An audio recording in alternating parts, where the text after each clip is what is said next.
काली। 10 महाविद्याओं में काली प्रथम है। महाभागवत के अनुसार महाकाली ही मुख्य है और उन्हीं के उग्र और सौम्य 2 रूपों में अनेक रूप धारण करने वाली 10 महाविद्याएं हैं। विद्यापति भगवान शिव की शक्तियां, ये महाविद्याएं अनंत सिद्धियां प्रदान करने में समर्थ है। दार्शनिक दृष्टि से भी काल तत्व की प्रधानता सर्वोपरि है।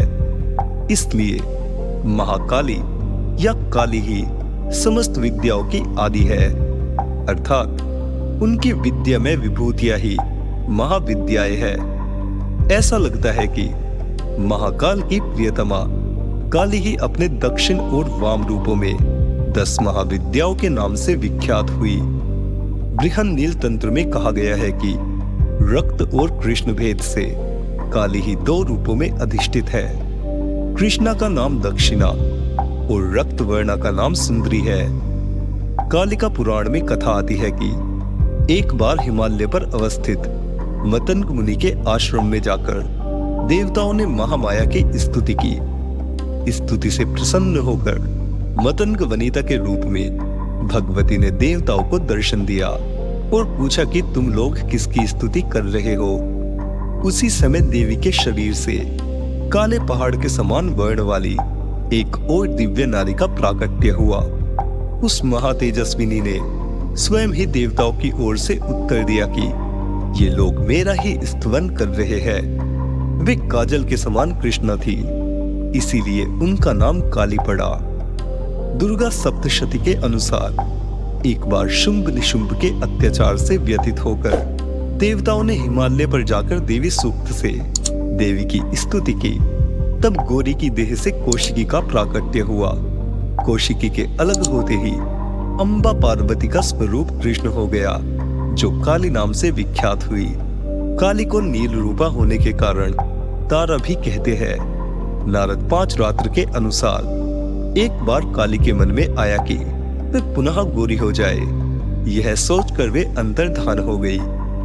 शिवजी ने नारद जी से उनका पता पूछा। नारद जी ने उनसे सुमेरु के उत्तर में देवी के प्रत्यक्ष उपस्थित होने की बात कही। शिवजी की प्रेरणा से नारद जी वहां गए। उन्होंने देवी से शिवजी के साथ विवाह का प्रस्ताव रखा। प्रस्ताव सुनकर देवी क्रुद्ध हो गई और उनकी देह से एक अन्य षोडशी विग्रह प्रकट हुआ और उससे छाया विग्रह त्रिपुर भैरवी का प्राकट्य हुआ। काली की उपासना में सांप्रदायगत भेद है। प्रायः 2 रूपों में इनकी उपासना का प्रचलन है। भव बंधन मोचन में काली की उपासना सर्वोत्कृष्ट कही जाती है। शक्ति साधना के 2 पीठों में काली की उपासना श्याम पीठ पर करने योग्य है। भक्ति मार्ग में तो किसी भी रूप में उन महामाया की उपासना फलप्रदा है, पर सिद्धि के लिए उनकी उपासना वीर भाव से ही की जाती है। साधना के द्वारा जब अहमता, ममता और भेद बुद्धि का नाश होकर साधक में पूर्ण शिशुत्व का उदय हो जाता है, तब काली का श्री विग्रह साधक के समक्ष प्रकट हो जाता है। उस समय भगवती काली की छवि अवर्णनीय होती है। कज्जल के पहाड़ के समान दिग्वसना, मुक्त कुंतला, शव पर आरूढ़, मुंडमाला धारिणी भगवती काली का प्रत्यक्ष दर्शन साधक को कृतार्थ कर देता है। तांत्रिक मार्ग में यद्यपि काली की उपासना दीक्षागम्य है, तथापि अनन्य शरणागति के द्वारा उनकी कृपा किसी को भी प्राप्त हो सकती है। मूर्ति, मंत्र अथवा गुरु द्वारा उपदिष्ट किसी भी आधार पर भक्ति भाव से मंत्र जप, पूजा, होम और पुरस्चरण करने से भगवती काली प्रसन्न हो जाती है। उनकी प्रसन्नता से साधक को सहज ही संपूर्ण अभिष्टों की प्राप्ति हो जाती है।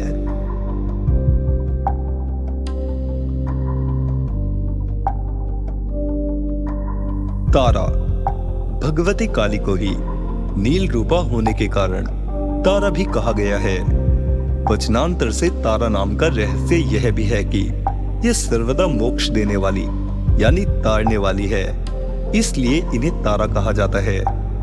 महाविद्याओं में ये द्वितीय स्थान पर परिगणित है। अनायास ही वाक शक्ति प्रदान करने में समर्थ है, इसलिए इन्हें नील सरस्वती भी कहते हैं।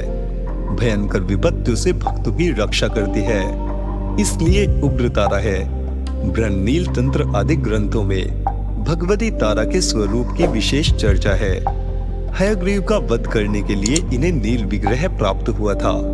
ये शव रूप शिव पर प्रत्यालीन मुद्रा में आरूढ़ है। भगवती तारा नील वर्ण वाली, नील कमलों के समान 3 नेत्रों वाली और हाथों में कैंची, कपाल, कमल और खड्ग धारण करने वाली है। ये व्याघ्र चर्म से विभूषिता तथा कंठ में मुंडमाला धारण करने वाली है। शत्रुनाश, वाक शक्ति की प्राप्ति तथा भोग मोक्ष की प्राप्ति के लिए तारा अथवा उग्र तारा की साधना की जाती है। रात्रि देवी की स्वरूपा शक्ति तारा महाविद्याओं में अद्भुत प्रभाव वाली और सिद्धि की अधिष्ठात्री देवी कही गई है। भगवती तारा के 3 रूप है। पहला तारा, दूसरा एक जटा और तीसरा नील सरस्वती। तीनों रूपों के रहस्य, कार्यकलाप तथा ध्यान परस्पर भिन्न है, किंतु भिन्न होते हुए भी सबकी शक्ति समान और एक है। भगवती तारा की उपासना मुख्य रूप से तंत्रोक्त पद्धति से होती है, जिसे आगमोक्त पद्धति भी कहते हैं। इनकी उपासना से सामान्य व्यक्ति भी बृहस्पति के समान विद्वान हो जाता है। भारत में सर्वप्रथम महर्षि वशिष्ठ ने तारा की आराधना की थी, इसलिए तारा को वशिष्ठाराधिता तारा भी कहा जाता है। वशिष्ठ ने पहले भगवती तारा की आराधना वैदिक रीति से करनी प्रारंभ की, जो सफल न हो सकी। उन्हें अदृश्य शक्ति से संकेत मिला कि वे तांत्रिक पद्धति के द्वारा, जिसे चीनाचारा कहा जाता है, उपासना करें। जब वशिष्ठ ने तांत्रिक पद्धति का आश्रय लिया, तब उन्हें सिद्धि प्राप्त हुई। यह कथा आचार तंत्र में वशिष्ठ मुनि की आराधना उपाख्यान में वर्णित है। इससे यह सिद्ध होता है कि पहले चीन, तिब्बत, लद्दाख आदि में तारा की उपासना प्रचलित थी। तारा का प्रादुर्भाव मेरु पर्वत के पश्चिम भाग में चोलना नाम की नदी के या चोलत सरोवर के तट पर हुआ था, जैसा कि स्वतंत्र तंत्र में वर्णित है। महाकाल संहिता के कामकला खंड में तारा रहस्य वर्णित है, जिसमें तारा रात्रि में तारा की उपासना का विशेष महत्व है। चैत्र शुक्ल नवमी की रात्रि तारा रात्रि कहलाती है। बिहार के सहरसा जिले में प्रसिद्ध महिषी ग्राम में उग्र तारा का सिद्धपीठ विद्यमान है। वहां तारा, एक जटा तथा नील सरस्वती की तीनों मूर्तियां एक साथ है। मध्य में बड़ी मूर्ति तथा दोनों तरफ छोटी मूर्तियां हैं। कहा जाता है कि महर्षि वशिष्ठ ने यही तारा की उपासना करके सिद्धि प्राप्त की थी। तंत्र शास्त्र के प्रसिद्ध ग्रंथ महाकाल संहिता के गुह्य कालीखंड में महाविद्याओं की उपासना का विस्तृत वर्णन है। उसके अनुसार तारा का रहस्य अत्यंत चमत्कारजनक है।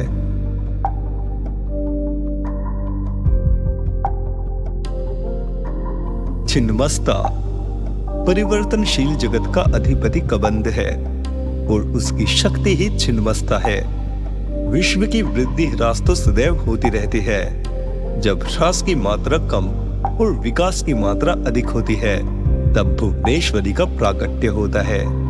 इसके विपरीत जब निर्गम अधिक और आगम कम होता है, तब छिन्नमस्ता का प्राधान्य होता है।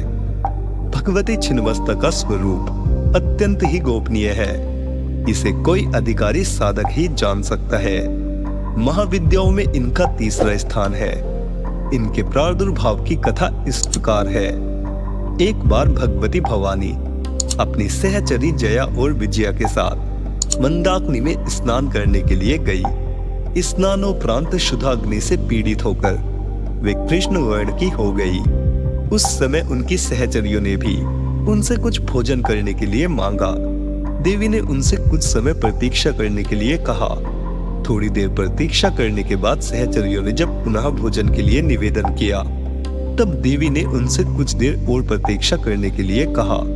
इस पर सहचरियों ने देवी से विनम्र स्वर में कहा कि माँ तो अपने शिशुओं को भूख लगने पर अविलंब भोजन प्रदान करती है, आप हमारी उपेक्षा क्यों कर रही है?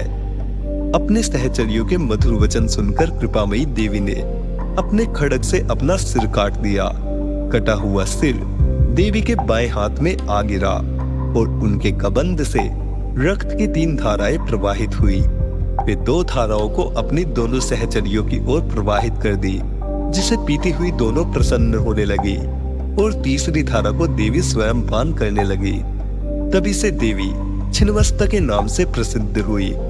ऐसा विधान है कि आधी रात अर्थात चतुर संध्या काल में छिन्नमस्ता की उपासना से साधक को सरस्वती सिद्धि हो जाती है।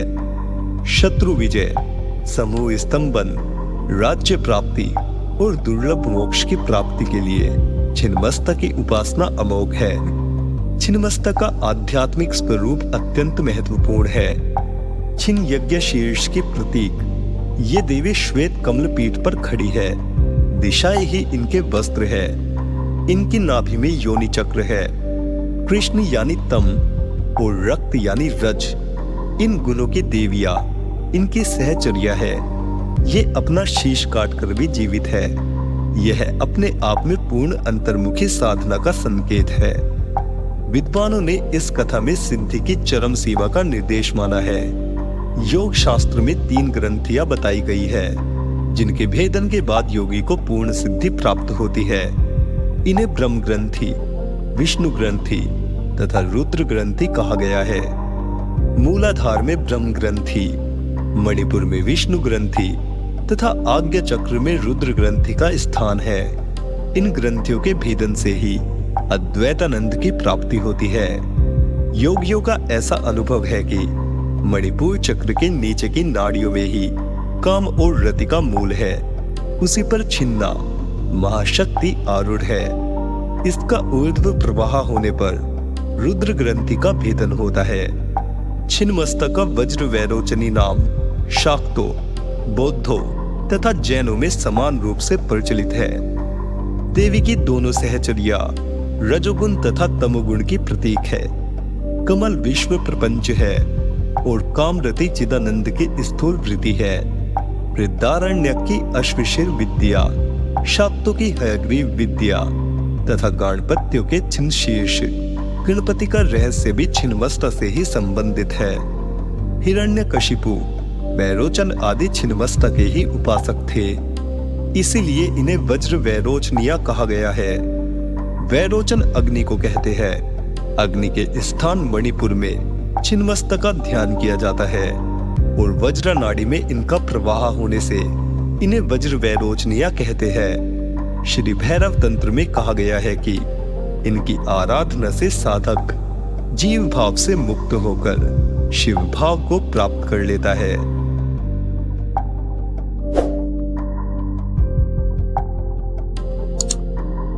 षोडशी महेश्वरी शक्ति की सबसे मनोहर श्री विग्रह वाली सिद्ध देवी है।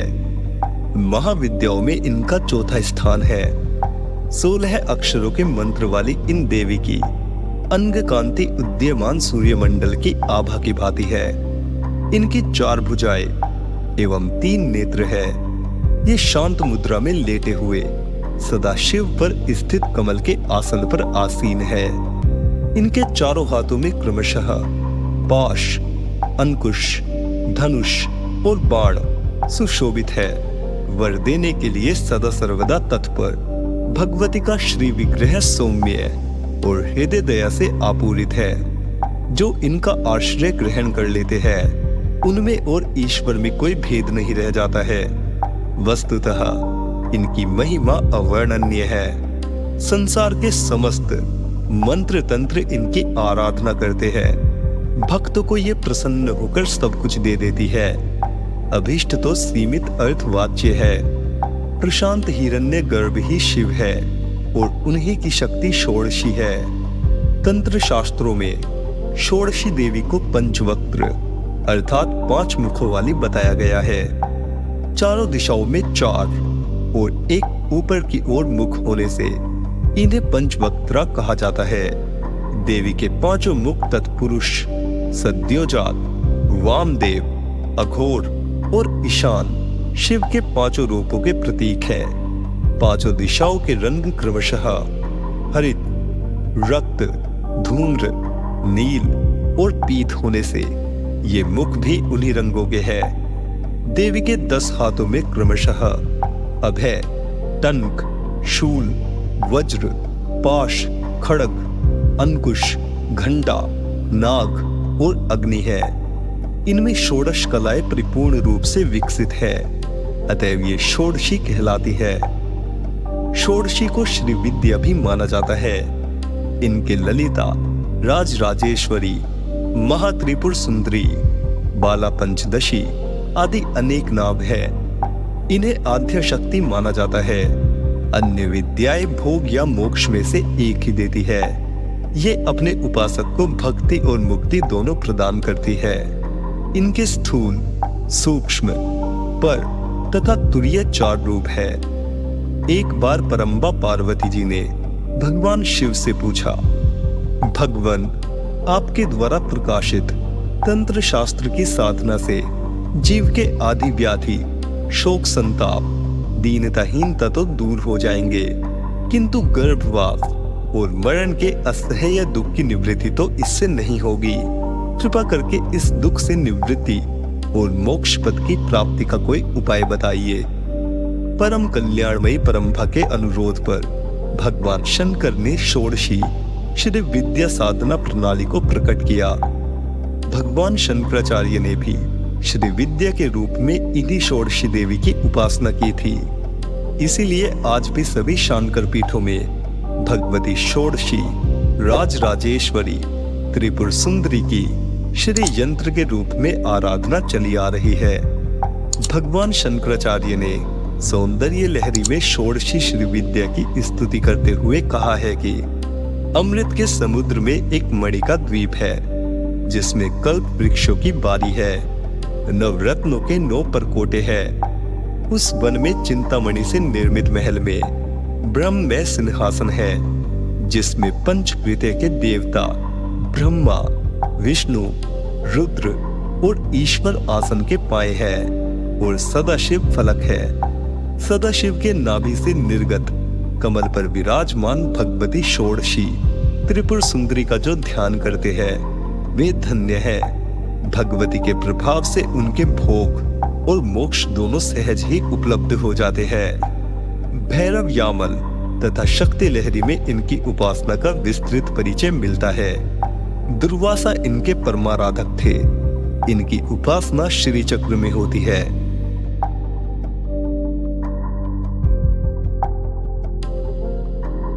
भुवनेश्वरी देवी भागवत में वर्णित मणिद्वीप की अधिष्ठात्री देवी हिरण्यलेखा, मंत्र की स्वरूपा शक्ति और सृष्टि कर्म में महालक्ष्मी स्वरूपा आदि शक्ति भगवती भुवनेश्वरी भगवान शिव के समस्त लीला विलास की सहचरी है। जगदम्बा भुवनेश्वरी का स्वरूप सौम्य और अंग कांति अरुण है। भक्तों को अभय और समस्त सिद्धियां प्रदान करना इनका स्वाभाविक गुण है। 10 महाविद्याओं में ये 5वें स्थान पर परिगणित है। देवी पुराण के अनुसार मूल प्रकृति का दूसरा नाम ही भुवनेश्वरी है। ईश्वर रात्रि में जब ईश्वर के जगत रूप व्यवहार का लोप हो जाता है, उस समय केवल ब्रह्म अपनी अव्यक्त प्रकृति के साथ शेष रहते हैं। तब ईश्वर रात्रि की अधिष्ठात्री देवी भुवनेश्वरी कहलाती है। अंकुश और पाश इनके मुख्य आयुध है। अंकुश नियंत्रण का प्रतीक है और पाश राग अथवा आसक्ति का प्रतीक है। इस प्रकार सर्वरूपा मूल प्रकृति ही भुवनेश्वरी है, जो विश्व को वमन करने के कारण वामा, शिवमयी होने से ज्येष्ठा तथा कर्म नियंत्रण, फलदान और जीवों को दंडित करने के कारण रौद्री कही जाती है। भगवान शिव का वाम भाग ही भुवनेश्वरी कहलाता है। भुवनेश्वरी के संग से ही भुवनेश्वर सदाशिव को सर्वेश होने की योग्यता प्राप्त होती है। महानिर्वाण तंत्र के अनुसार संपूर्ण महाविद्याएं भगवती भुवनेश्वरी की सेवा में सदा संलग्न रहती है। 7 करोड़ महामंत्र इनकी सदा आराधना करते हैं। 10 महाविद्याएं ही 10 सोपान है। काली तत्व से निर्गत होकर कमला तत्व तक की 10 स्थितियां हैं। इनमें अव्यक्त भुवनेश्वरी व्यक्त होकर ब्रह्मांड का रूप धारण कर सकती है। तथा प्रलय में कमला से अर्थात व्यक्त जगत से क्रमशः लय होकर काली रूप में मूल प्रकृति बन जाती है। इसीलिए इन्हें काल के जन्मदात्री भी कहा जाता है। दुर्गा सप्तशती के 11वें अध्याय के मंगलाचरण में भी कहा गया है कि मैं भुवनेश्वरी देवी का ध्यान करता हूँ। उनके श्री अंकों की शोभा प्रातः काल के सूर्य देव के समान अरुणाभ है। उनके मस्तक पर चंद्रमा का मुकुट है। 3 नेत्रों से युक्त देवी के मुख पर मुस्कान की छटा छाई रहती है। उनके हाथों में पाश, अंकुश, वरद एवं अभय मुद्रा शोभा पाते हैं। इस प्रकार बृहन्नील तंत्र की यह धारणा पुराणों के विवरण से भी पुष्ट होती है कि परकरांतर से काली और भुवनेशी दोनों में अभेद है। अव्यक्त प्रकृति भुवनेश्वरी ही रक्तावर्णा काली है।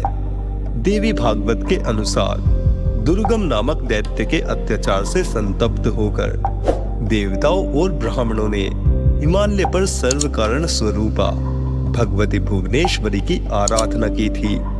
उनकी आराधना से प्रसन्न होकर भगवती भुवनेश्वरी तत्काल प्रकट हो गई। वे अपने हाथों में बाण, कमल पुष्प तथा शाक मूल लिए हुए थी। उन्होंने अपने नेत्रों से अश्रु जल की सहस्त्रों धाराएं प्रकट की। इस जल से भूमंडल के सभी प्राणी तृप्त हो गए। समुद्रों तथा सरिताओं में अगाध जल भर गया और समस्त औषधियां सिंच गई। अपने हाथ में लिए गए शाकों और फल मूल से प्राणियों को पोषण करने के कारण भगवती भुवनेश्वरी ही शताक्षी तथा शाकंभरी नाम से विख्यात हुई। इन्होंने ही दुर्गमासुर को युद्ध में मारकर उसके द्वारा अपहृत वेदों को देवताओं को पुनः सौंपा था। उसके बाद भगवती भुवनेश्वरी का एक नाम दुर्गा प्रसिद्ध हुआ। भगवती भुवनेश्वरी की उपासना पुत्र प्राप्ति के लिए विशेष फलप्रदा है। रुद्र यामल में इनका कवच, नील सरस्वती तंत्र में इनका हृदय तथा महातंत्र अर्णव में इनका सहस्त्र नाम संकलित है।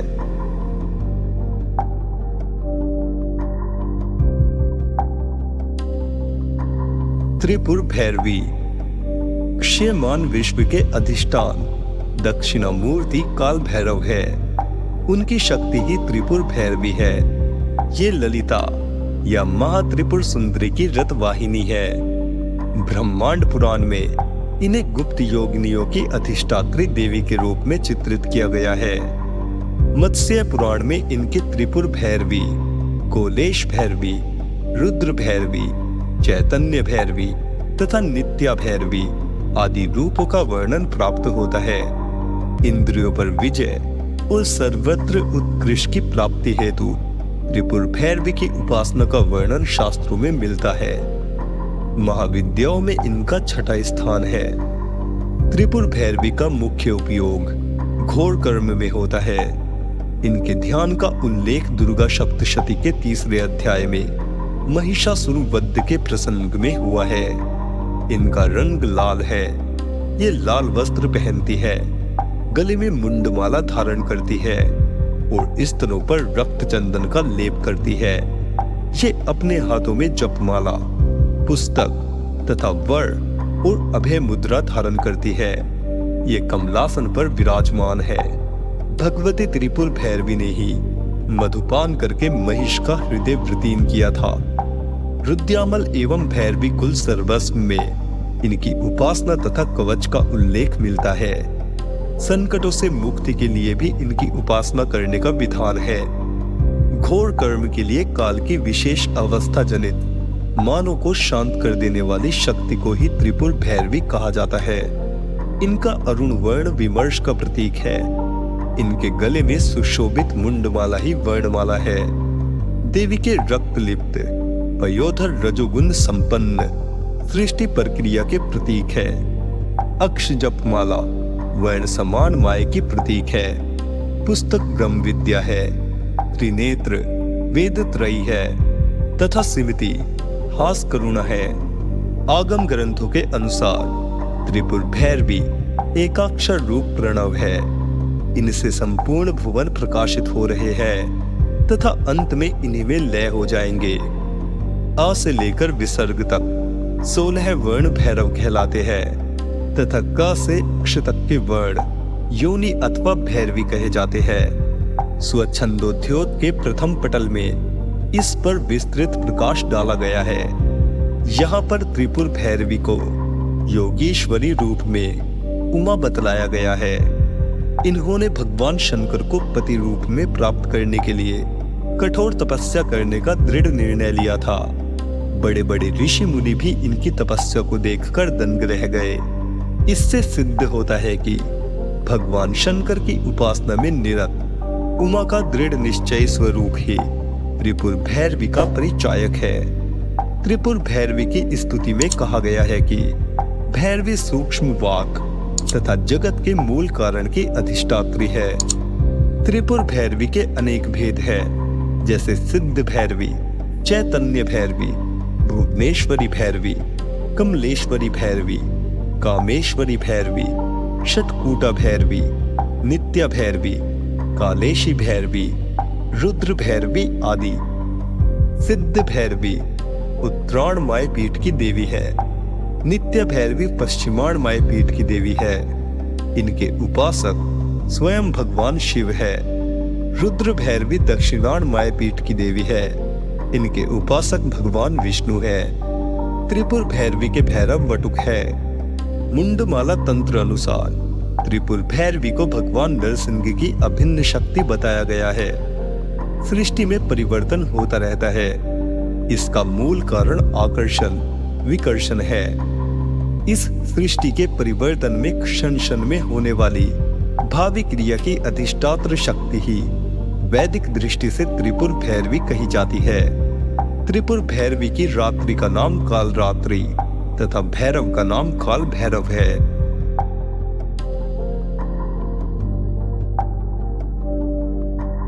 धूमावती धूमावती देवी महाविद्याओं में 7वें स्थान पर परिगणित है।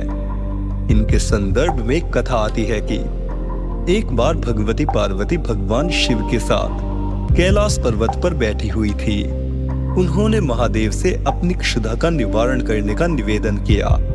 कई बार मांगने पर भी जब भगवान शिव ने उस ओर ध्यान नहीं दिया, तब उन्होंने महादेव को ही उठाकर निगल लिया। उनके शरीर से धूम राशि निकली। शिवजी ने उस समय मां पार्वती से कहा कि आपकी सुंदर मूर्ति धुएं से ढक जाने के कारण धूमावती या धूम्रा कही जाएगी। धूमावती महाशक्ति अकेली है तथा स्वयं नियंत्रिका है। इसका कोई स्वामी नहीं है, इसीलिए इसे विधवा कहा गया है। दुर्गा सप्तशती के अनुसार इन्होंने ही प्रतिज्ञा की थी, जो मुझे युद्ध में जीत लेगा तथा मेरा गर्व दूर कर देगा, वही मेरा पति होगा। ऐसा कभी नहीं हुआ, अतः यह कुमारी है। ये धन या पति रहित है अथवा अपने पति महादेव को निगल जाने के कारण विधवा है। नारद 5 रात्र के अनुसार इन्होंने अपने शरीर से उग्र चंडिका को प्रकट किया था, जो सैकड़ों गीदड़ों की तरह आवाज करने वाली थी। शिव को निगलने का तात्पर्य है अपने स्वामित्व का निषेध। असुरों के कच्चे मांस से इनकी अंगभूता शिवाय तृप्त हुई। यही इनकी भूख का रहस्य है। इनके ध्यान में इन्हें विवरण, चंचल, काले रंग वाली, मैले कपड़े धारण करने वाली, खुले केशों वाली, विधवा, काकध्वज वाले रथ पर आरूढ़, हाथ में सूप धारण किए, भूख प्यास से व्याकुल तथा निर्मम आंखों वाली बताया गया है। स्वतंत्र तंत्र के अनुसार सती ने जब दक्ष यज्ञ में योग अग्नि के द्वारा अपने आप को भस्म कर दिया, तब उस समय जो धुआं उत्पन्न हुआ, उससे धूमावती विग्रह का प्राकट्य हुआ था। धूमावती की उपासना विपत्ति नाश, रोग निवारण, युद्ध जय, उच्चाटन तथा मारण आदि के लिए की जाती है। शाक्त प्रमोद में कहा गया है कि इनके उपासक पर दुष्टाविचार का प्रभाव नहीं पड़ता है। संसार में रोग दुख के कारण 4 देवता है: ज्वर, उन्माद तथा दाहा रुद्र के कोप से, मूर्छा विकलांगता यम के कोप से, धूल, गठिया, लकवा वरुण के कोप से तथा शोक, कलह, क्षुधा, तृषा आदि निर्ऋति के कोप से होते हैं। शतपथ ब्राह्मण के अनुसार धूमावती और निर्ऋति एक है। यह लक्ष्मी की ज्येष्ठा है। अतः ज्येष्ठा नक्षत्र में उत्पन्न व्यक्ति जीवन भर दुख भोगता है। तंत्र ग्रंथों के अनुसार धूमावती उग्र तारा ही है, जो धूम्रा होने से धूमावती कही जाती है। दुर्गा सप्तशती में वाभरवी और तामसी नाम से इन्हीं की चर्चा की गई है। ये प्रसन्न होकर रोग और शोक को नष्ट कर देती है तथा कुपित होने पर समस्त सुखों और कामनाओं को नष्ट कर देती है। इनकी शरणागति से विपत्ति नाश तथा संपन्नता प्राप्त होती है। ऋग्वेदोक्त रात्रि सूक्त में इन्हें सुत्रा कहा गया है। सुत्रा का अर्थ सुखपूर्वक तारने योग्य है। तारा या तारणी को इनका पूर्ण रूप बतलाया गया है। इसीलिए आगमों में इन्हें अभाव और संकट को दूर कर सुख प्रदान करने वाली भूति कहा गया है। धूमावती स्थिर प्रज्ञता की प्रतीक है। इनका काकध्वज वासनाग्रस्त मन है, जो निरंतर अतृप्त रहता है। जीव की दीनावस्था भूख, प्यास, कलह, दरिद्रता आदि इसकी क्रियाएं हैं। अर्थात वेद की शब्दावली में धूमावती कद्रु है, जो वृतासुर आदि को पैदा करती है।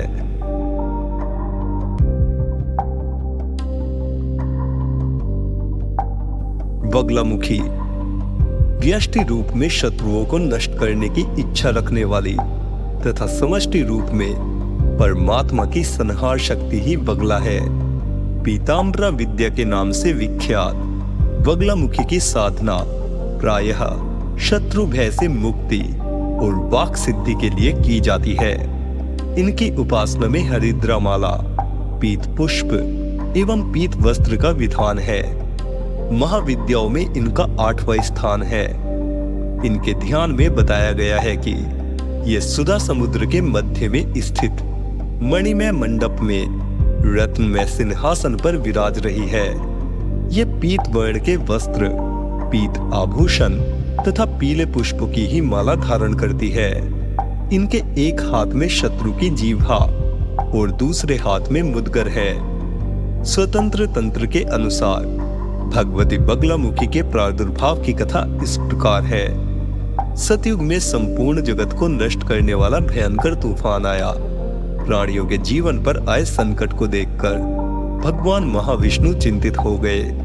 वे सौराष्ट्र देश में हरिद्रा सरोवर के समीप जाकर भगवती को प्रसन्न करने के लिए तप करने लगे।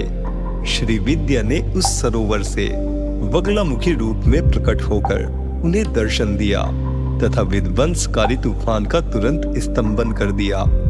बगलामुखी महाविद्या भगवान विष्णु के तेज से युक्त होने के कारण वैष्णवी है। मंगलवार युक्त चतुर्दशी की अर्धरात्रि में इनका प्रादुर्भाव हुआ था। इस विद्या का उपयोग देवी प्रकोप की शांति, धन धान्य के लिए पौष्टिक कर्म एवं आभिचारिक कर्म के लिए भी होता है। यह भेद केवल प्रधानता के अभिप्राय से है, अन्यथा इनकी उपासना भोग और मोक्ष दोनों की सिद्धि के लिए की जाती है। यजुर्वेद की काटक संहिता के अनुसार 10 दिशाओं को प्रकाशित करने वाली सुंदर रूप धारिणी विष्णु पत्नी त्रिलोक जगत की ईश्वरी मानवता कही जाती है। स्तंभनकारिणी शक्ति व्यक्त और अव्यक्त सभी पदार्थों की स्थिति का आधार पृथ्वी रूपा शक्ति है। वगला उसी स्तंभन शक्ति की अधिष्ठात्री देवी है। शक्ति रूपा वगला के स्तंभन शक्ति से द्युलोक दृष्टि प्रदान करता है। उसी से आदित्य मंडल ठहरा हुआ है और उसी से स्वर्ग लोक भी स्तंभित है। तंत्र में वही स्तंभ शक्ति वगलामुखी के नाम से जानी जाती है। श्री वगलामुखी को ब्रह्मास्त्र के नाम से भी जाना जाता है। यही किया पारलौकिक देश अथवा समाज में दुखद अरिष्टों के दमन और शत्रुओं के शमन में वगलामुखी के समान कोई मंत्र नहीं है। चिरकाल से साधक इन्हीं महादेवी का आश्रय लेते आ रहे हैं। इनके बड़वामुखी, जातवेदमुखी, उल्कामुखी, ज्वालामुखी तथा वृद्धभानुमुखी 5 मंत्र भेद है। कांडुका तंत्र में बगलामुखी के जप के विधान पर विशेष प्रकाश डाला गया है। मुंडमाला तंत्र में तो यहाँ तक कहा गया है कि इनकी सिद्धि के लिए नक्षत्र आदि विचार और काल शोधन की भी आवश्यकता नहीं है। बगला महाविद्या ऊर्ध्वामनाय के अनुसार ही उपास्य है। इस आमनाय में शक्ति केवल पूज्य मानी जाती है, भोग्य नहीं। श्री कुल की सभी महाविद्याओं की उपासना गुरु के सानिध्य में रहकर सतर्कता पूर्वक सफलता की प्राप्ति होने तक करते रहना चाहिए। इसमें ब्रह्मचर्य का पालन और बाहर भीतर की पवित्रता अनिवार्य है। सर्वप्रथम ब्रह्मा जी ने बगला महाविद्या की उपासना की थी। ब्रह्मा जी ने इस विद्या का उपदेश सनकादिक मुनियों को किया। सनत कुमार ने देव ऋषि नारद को और नारद ने सांख्यायन नामक परम हंस को इसका उपदेश किया। सांख्यायन ने 36 पटलों में उपनिबद्ध बगला तंत्र की रचना की। बगलामुखी के दूसरे उपासक भगवान विष्णु और तीसरे उपासक परशुराम हुए तथा भगवान परशुराम ने यह विद्या आचार्य द्रोणाचार्य को बताई थी।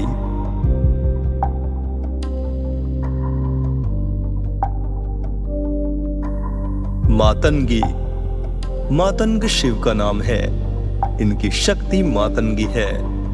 मातंगी के ध्यान में बताया गया है कि ये श्यामा वर्णा है और चंद्रमा को मस्तक पर धारण किए हुए है।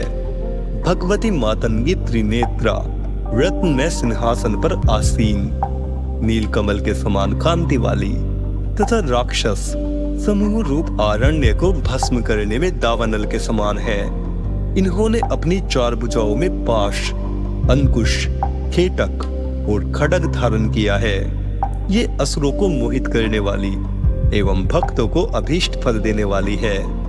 गृहस्थ जीवन को सुखी बनाने, पुरुषार्थ सिद्धि और वाग विलास में पारंगत होने के लिए मातंगी की साधना श्रेष्ठकर है। महाविद्याओं में ये 9वें स्थान पर परिगणित है। नारद 5 रात्र के 12वें अध्याय में शिव को चांडाल तथा शिवा को उच्छिष्ट चांडाली कहा गया है। इनका ही नाम मातंगी है। पुराकाल में मातंग नामक मुनि ने नाना वृक्षों से परिपूर्ण कदम्ब वन में सभी जीवों को वश में करने के लिए भगवती त्रिपुरा की प्रसन्नता हेतु कठोर तपस्या की थी। उस समय त्रिपुरा के नेत्र से उत्पन्न तेज ने एक श्यामल नारी विग्रह का रूप धारण कर लिया। इन्हें राजमातंगी कहा गया। यह दक्षिण तथा पश्चिमान माय की देवी है। राजमातंगी, सुमुखी, वश्य मातंगी तथा कर्ण मातंगी इनके नामांतर है। मातंगी के भैरव का नाम मतंग है। ब्रह्मयामल इन्हें मतंग मुनि की कन्या बताते हैं। 10 महाविद्याओं में मातंगी की उपासना विशेष रूप से वाक सिद्धि के लिए की जाती है। मातंगी के स्थूल रूपात्मक प्रतीक विधान को देखने से यह भली भांति ज्ञात हो जाता है कि ये पूर्णतया वाग देवता की ही मूर्ति है। मातंगी का श्याम वर्ण परवाक बिंदु है। उनका त्रिनयन सूर्य, सोम और अग्नि है। उनकी 4 भुजाएं, 4 वेद है। पाश अविद्या है, अंकुश विद्या है, कर्म राशि दंड है, शब्द स्पर्श आदि गुण कृपाण है, अर्थात पंचभूतात्मक सृष्टि के प्रतीक है। कदम्ब वन ब्रह्मांड का प्रतीक है। योग राजोपनिषद में ब्रह्मलोक को कदम्ब गोलाकार कहा गया है। भगवती मातंगी का सिंहासन शिवात्मक महामंच या त्रिकोण है। उनकी मूर्ति सूक्ष्म रूप में यंत्र तथा पर रूप में भावना मात्र है।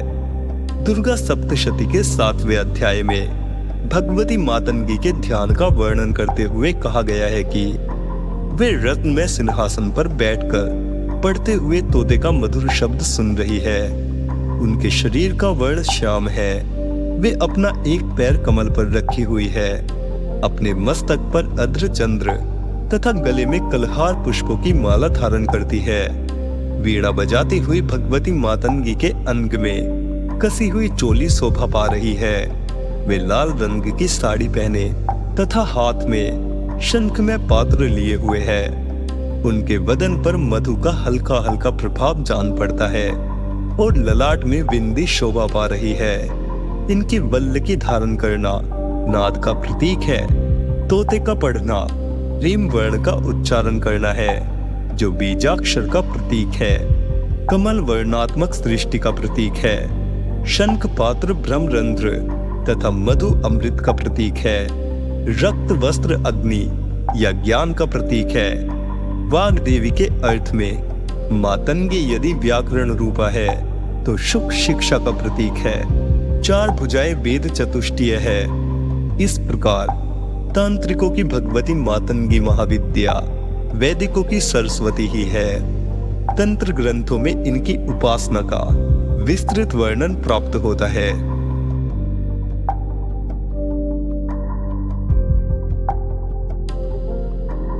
कमला श्रीमद् भागवत के 8वें स्कंद के 8वें अध्याय में कमला के उद्भव की विस्तृत कथा आई है। देवताओं एवं असुरों के द्वारा अमृत प्राप्ति के उद्देश्य से किए गए समुद्र मंथन के फलस्वरूप इनका प्रादुर्भाव हुआ था। इन्होंने भगवान विष्णु को पति रूप में वर्ण किया था। महाविद्याओं में ये 10वें स्थान पर परिगणित है। भगवती कमला वैष्णवी शक्ति है तथा भगवान विष्णु की लीला सहचरी है। अतः इनकी उपासना जगदाधार शक्ति की उपासना है। ये एक रूप में समस्त भौतिक या प्राकृतिक संपत्ति की अधिष्ठात्री देवी है और दूसरे रूप में सच्चिदानंदमयी लक्ष्मी है, जो भगवान विष्णु से अभिन्न है। देवता मानव एवं दानव सभी इनकी कृपा के बिना पंगु है। इसलिए आगम और निगम दोनों में इनकी उपासना समान रूप से वर्णित है। सभी देवता, राक्षस, मनुष्य, सिद्ध और गंधर्व इनकी कृपा प्रसाद के लिए ललायत रहते हैं। महाविद्या कमला के ध्यान में बताया गया है कि इनकी कांति सुवर्ण के समान है। हिमालय के सदृश श्वेत वर्ण के 4 हाथी अपने सूंड में 4 सुवर्ण कलश लेकर इन्हें स्नान करा रहे हैं। ये अपनी 2 भुजाओं में वर एवं अभय मुद्रा तथा 2 भुजाओं में 2 कमल पुष्प धारण किए हैं। इनके सिर पर सुंदर किरीट तथा तन पर रेशमी परिधान सुशोभित है। ये कमल के सुंदर आसन पर आसीन है। समृद्धि की प्रतीक महाविद्या कमला की उपासना स्थिर लक्ष्मी की प्राप्ति तथा नारी पुत्र आदि के सौख्य के लिए की जाती है। कमला को लक्ष्मी तथा षोडशी भी कहा जाता है। भार्गवों के द्वारा पूजित होने के कारण इनका एक नाम भार्गवी है। इनकी कृपा से पृथ्वीपतित्व तथा पुरुषोत्तमत्व दोनों की प्राप्ति हो जाती है। भगवान आद्य शंकराचार्य के द्वारा विरचित कनकधारा स्तोत्र और श्री सूक्त का पाठ, कमल गट्ठों की माला पर श्री मंत्र का जप, बिल्व पत्र तथा बिल्व फल के हवन से कमला की विशेष कृपा प्राप्त होती है।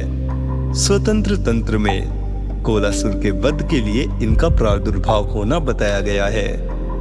वाराही तंत्र के अनुसार प्राचीन काल में ब्रह्मा, विष्णु तथा शिव द्वारा पूजित होने के कारण कमला का एक नाम त्रिपुरा प्रसिद्ध हुआ। कालिका पुराण में कहा गया है कि त्रिपुर शिव की भार्या होने से इन्हें त्रिपुरा कहा जाता है। शिव अपनी इच्छा से त्रिधा हो गए। उनका ऊर्ध्व भाग गौरवर्ण 4 भुजा वाला चतुर्मुख ब्रह्म रूप कहलाया। मध्य भाग नीलवर्ण एक मुख और चतुर्भुज विष्णु कहलाया तथा अधोभाग स्फटिक वर्ण पंचमुख और चतुर्भुज शिव कहलाया। इन तीनों शरीरों के योग से शिव त्रिपुर और उनकी शक्ति त्रिपुरा कही जाती है। चिंतामणि ग्रह में इनका निवास है। भैरव यामल तथा शक्ति लहरी में इनके रूप तथा पूजा विधान का विस्तृत वर्णन किया गया है। इनकी उपासना से समस्त सिद्धियां सहज ही प्राप्त हो जाती है। पुरुष सूक्त में श्रीश्च लक्ष्मीश्च पत्नियां कहकर कमला को परम पुरुष भगवान विष्णु की पत्नी बतलाया गया है। अश्व, रथ, हस्ती के साथ उनका संबंध राज्य वैभव का सूचक है। पद्म स्थित होने तथा पद्म वर्णा होने का भी संकेत श्रुति में है। भगवत शक्ति कमला के 5 कार्य है। तिरोभाव, सृष्टि, स्थिति, संहार और अनुग्रह। भगवती कमला स्वयं कहती है कि नित्य निर्दोष परमात्मा नारायण के सब कार्य मैं स्वयं करती हूँ। इस प्रकार काली से लेकर कमला तक 10 महाविद्याएं सृष्टि और व्यष्टि, गति, स्थिति, विस्तार, भरण पोषण, नियंत्रण, जन्म मरण, उन्नति अवनति, बंधन तथा मोक्ष की अवस्थाओं का प्रतीक है। ये अनेक होते हुए भी वस्तुतः परमात्मा की एक ही शक्ति है।